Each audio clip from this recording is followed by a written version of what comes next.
এত পাপাচার, এত অন্যায়, এত অপরাধ, এত গুনাহের পাহাড় আমাদের, এগুলো মাথায় আসলে, এগুলো মনে আসলে চোখের পানি না ফেলে থাকার কথা না।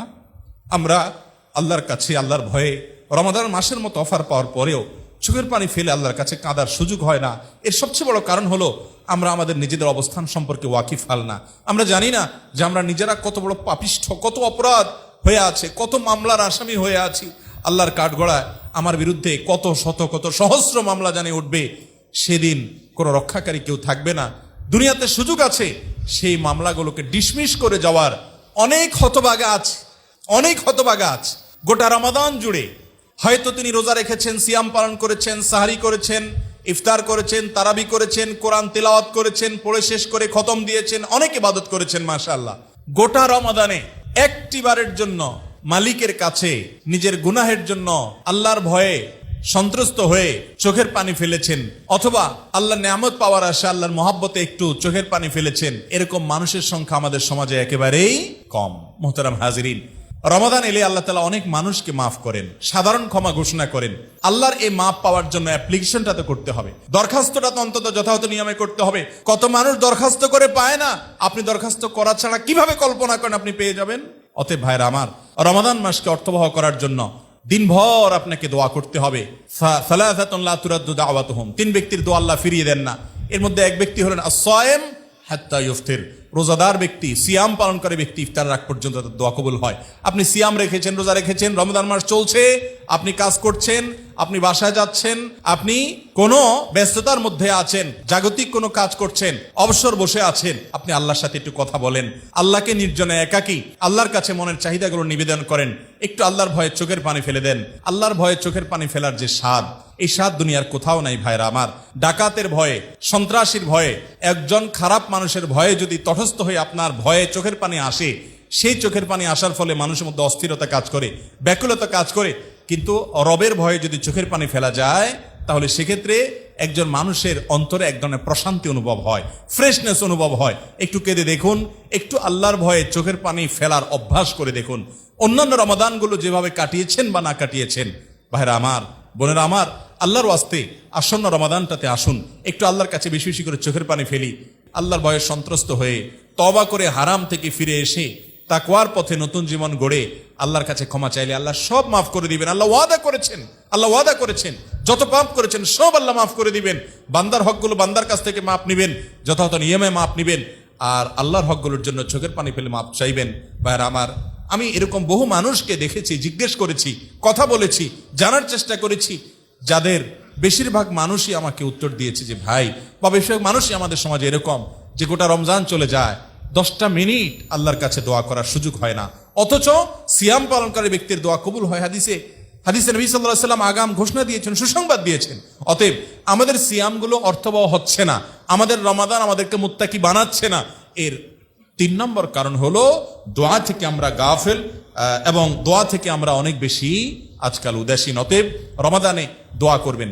রমাদানের বাইরে সামগ্রিক জীবনে আপনার আমার দ্বারা যত অপরাধ হতে পারে, এই সবগুলো ওই যে পয়সার নেশায় আর ওই যৌনতার তাড়নায় বেশিরভাগ এবং মৌলিক অপরাধগুলো হয়ে থাকে।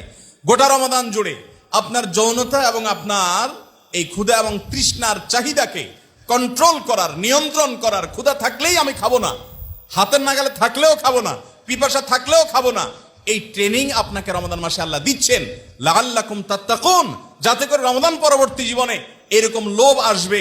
আপনি ঘুষ খেতে পারেন, অভাবও আছে, অর্থের টানও আছে, তারপর আপনি খাবেন না। হারাম আপনি করতে পারেন, তারপর আপনি করবেন না আল্লাহর ভয়ে। এই প্রশিক্ষণটা আমাদেরকে সিয়াম দেয়, অবিরত দিচ্ছে, তারপর আমরা নিচ্ছি না। আর এই মানুষগুলোর সম্পর্কে নবীজি বলেছেন, রুব্বা সাইমিন লাইসা মিন সিয়ামিহি ইল্লাল জু', কত রোজাদার আছে, বহু সিয়াম পালনকারী আছে, যার সিয়াম থেকে উপবাস থাকা ছাড়া আর কোনো অর্জন হয় না, কোনো অ্যাচিভমেন্ট হয় না, কোনো লাভ হয় না, কোনো তার উপকারে আসে না। তার সিয়াম পালন করাটা নিছকে উপবাস থাকা হয়, তৃষ্ণা এবং ক্ষুধার কষ্ট সে করে অযথা, এটার কোনো লাভ হয় না। ভাইরা আমার, ওয়ারুব্বা কাইমিন লাইসা লাহু মিন কিয়ামিহি ইল্লা সাহার, কত মানুষ আছে রাত জেগে দাঁড়িয়ে তাহাজ্জুদ আদায় করে, তারাবি আদায় করে, হয়তো দীর্ঘ তারাবি পড়ে, হয়তো অনেক রোনাজারি করে, হয়তো অনেক সময় নিয়ে করে, সবই হয়তো ঠিক আছে, কিন্তু তারপরও তার এই রাত্রি জাগরণ, নিছকই নির্ঘুমে রাত কাটানো, এটা অর্থহীন, এটার কোনো সওয়াব তার আমল নামায় জমা হয় না। কেন হয় না? মূল কারণ হলো সিয়ামের মূল উদ্দেশ্যকে সে ধরতে পারে না। সিয়ামের মূল উদ্দেশ্য কি করতে পারে না? সিয়ামের মূল উদ্দেশ্য হলো তাকওয়ার চর্চা করা, পাপের কাজগুলো থেকে বেঁচে থাকার প্রশিক্ষণ নেওয়া। একটি হাদিস লক্ষ্য করেন, নবী করিম সাল্লাল্লাহু আলাইহি সাল্লাম বলেছেন, তুমি রোজা রেখেছো, তোমার সাথে কেউ এসে একটা কটু কথা বলে তোমার মেজাজটা গরম করে দিল, তোমার এখন ঝগড়া করার যথেষ্ট উপলক্ষ তোমার সামনে আছে। তোমার এখন মন চাইছে যে এত বড় অনাচার, এত বড় অন্যায় কথা বলছে, মিথ্যা কথা বলছে, আমার উপরে আমার মেজাজ গরম হওয়ার মতো যা দরকার সবই সে করে বসে আছে। আমার এখন মনে চায় একটা চড় কষে দেই, একটা ঘুষি বসাই দেই, অন্তত একটা গালি দেই, ফেসবুকে একটা কমেন্ট করি, একটা শক্ত ভাষায় কিছু একটা বলি, মনে চাচ্ছে। কিন্তু তুমি লোকটা রোজাদার, তুমি তখন কি করবা? নবী করিম সাল্লাল্লাহু আলাইহি সাল্লাম বলেছেন, রোজাদার ব্যক্তির সাথে কেউ যদি ঝগড়া করে, কেউ যদি অন্যায় আচরণ করে, কেউ যদি তার প্রতি তাকে গালি দেয়, তাকে কষ্ট দেয়, সে জবাবে বলবে ফালিয়াকুল ইন্নী সায়েম, সে জবাবে বলবে, ভাই তুমি বেঁচে গেলে, তুমি বড় কপালালা মানুষ, এতগুলা গালি দিলা, এতগুলা অন্যায় করলা, আমার প্রতি অবিচার করলা, আমি তোমাকে এখন পিষে ফেলতে পারতাম, বাট আমি রোজাদার। আমি কি? রোজাদার।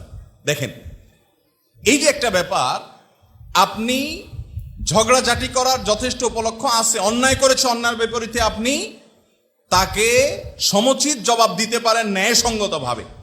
তারপরও নবী সাল্লাল্লাহু আলাইহি সাল্লাম বলছেন, না, তুমি রোজাদার, তোমার সাথে কেউ ঝগড়া করছে, তুমি বলো ইন্নী সায়েম, ভাই আমার দুর্বলতা হলো আমি রোজাদার, আমি তোমার কথার জবাবটা দিতে পারছি না। এই যে প্রশিক্ষণ, দেখেন, মানে রমাদানের পরেও এরকম পরিস্থিতি আপনার সামনে আসবে। যখন আসবে, নিজেকে কিভাবে নিয়ন্ত্রণ করবেন, মাস জুড়ে তার এক্সারসাইজ করবেন, মাস জুড়ে তার ট্রেনিং করবেন, যাতে রমাদানের পরেও কেউ আপনাকে অন্যায় কথা বললেও মুস্কি হেসে দিয়ে সেখান থেকে নিজেকে সরিয়ে নিয়ে যেতে পারেন। ট্রেনিং নেবেন। কথা কি বুঝাতে পারছি ভাইরা আমার? আমরা কয়জন মানুষ রোজা রেখে ট্রেনিং নিয়ে রমজান পরবর্তী জীবনে ভালো মানুষ হওয়া তো পরের কথা, রমাদানে সিয়াম পালন করে হারাম কাজ ছেড়ে থাকতে পারি কয়জন মানুষ? একদিকে সিয়াম পালন করছি, অপরদিকে বিভিন্ন অপরাধ কর্ম করছি, বিভিন্ন হারাম কাজ করছি, আছে না নাই?